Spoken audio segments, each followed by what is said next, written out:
Ladies and gentlemen, my name is Dietrich and this is my beloved 2011 Ford Crown Victoria Police Interceptor. Now I've had this car for a little over 2.5 years. I did buy it directly from a police auction and I have now put just over 20,000 miles on it. When you have 3 cars, you don't really put too many miles on any one of them. And what I'm going to do today is kind of tell you what my ownership experience has been like, what it's cost me to maintain this vehicle, and we'll go into a little bit more detail on the car itself. So first of all, how did I buy it? Well, there is a website called publicsurplus.com. It's a public website, and you can go there right now and look at old police cars and many other weird and random things that you can buy from various municipalities. And I bought this car in April of 2021 for $1,402 after auction fees. It was very cheap even at the time for a car like this, but for some reason the municipality that I bought it from advertised it as being all messed up, transmission slipping, check engine light on, needs tires, needs brakes, blah, blah, blah. But I looked at the pictures and it was like, this car looks really good. So I rolled the dice on it and I got lucky. When I went and picked it up, it really needed none of that stuff. All I had to do was air up the tires because the tire pressure monitoring light was on because the car had been sitting there for about 1.5 years. And I did have to put a new battery in it.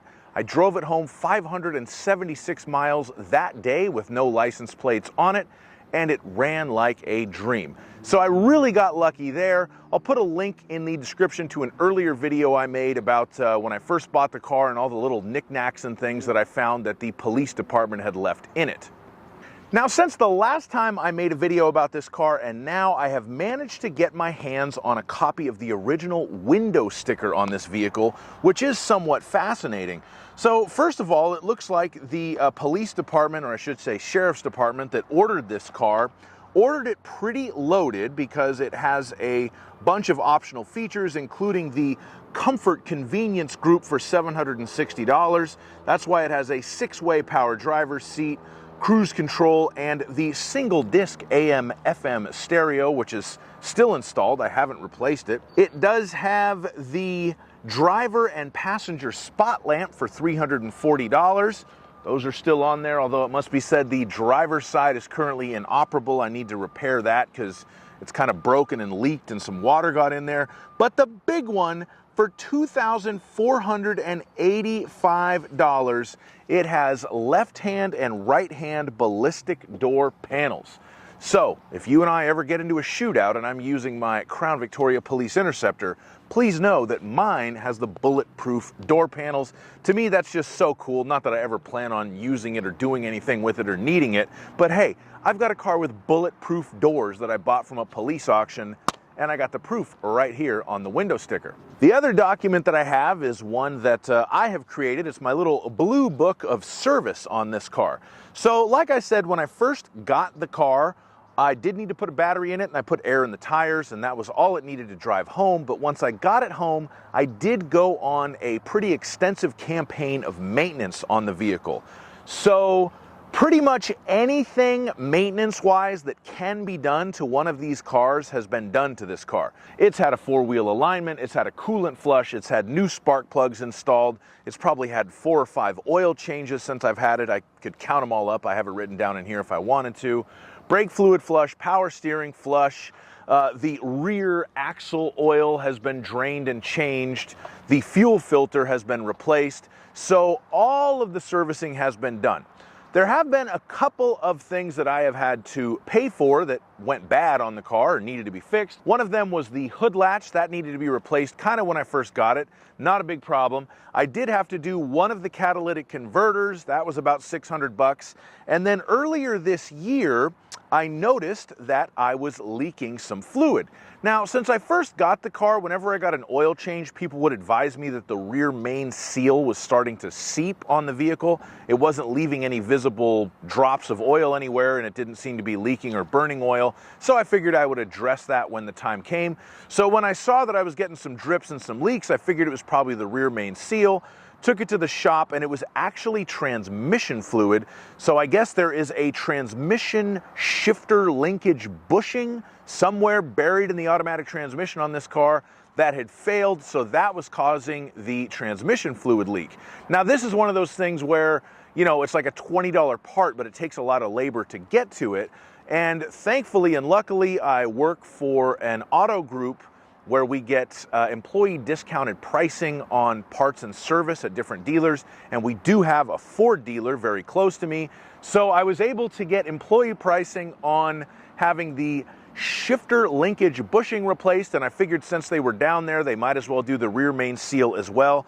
So in April of this year, I spent a total of $1,375 to have all of that done. And one of the nice side effects of that, even though I had already had the transmission serviced right after I got the car, so the transmission servicing was up to date, they had to basically take the drain pan completely off of the transmission or the bottom of it or whatever. They sent me a picture. I could see all the internals of my transmission. So they replaced 13 quarts of Mircon LV transmission fluid. So I got super fresh transmission fluid. My rear main seal has been replaced. All that stuff is done. And of course, I've spent money on a few things that I wanted. This car does have 40 series Flowmaster mufflers on it.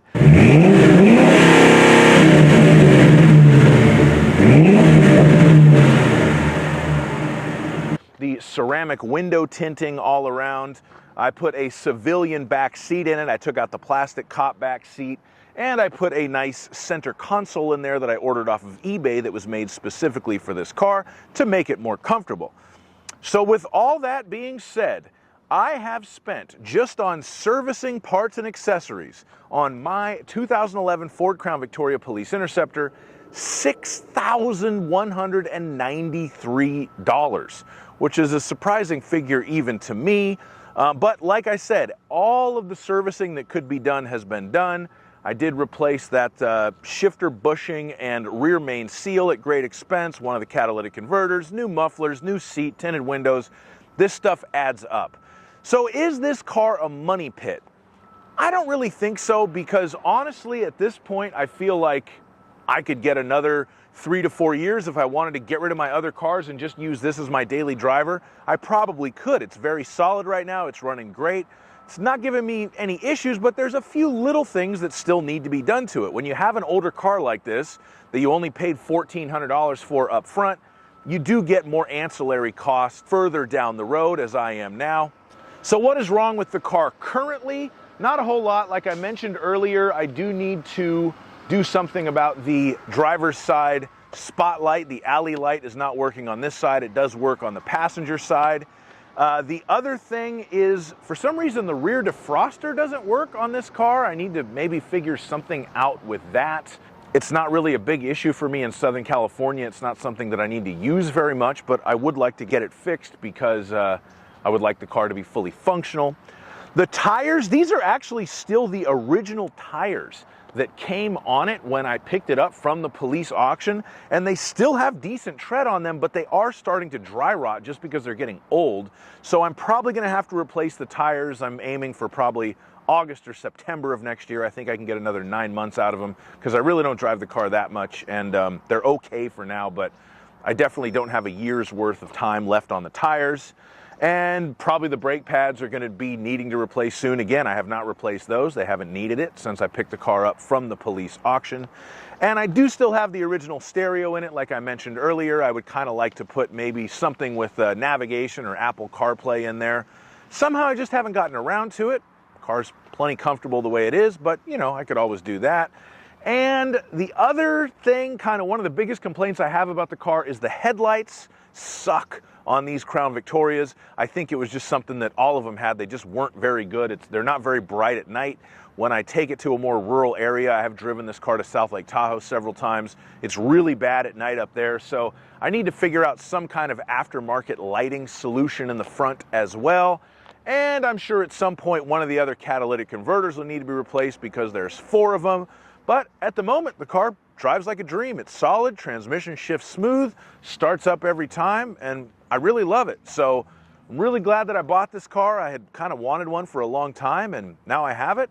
And it's been a really nice car for me. I hope you enjoyed my video. If you have a chance to buy one of these, I wish you as good of luck, if not better, than I have had with mine. If you have any questions about the car, please put them in the comments. And please like my video, subscribe to my channel, and have a great day. Bye-bye.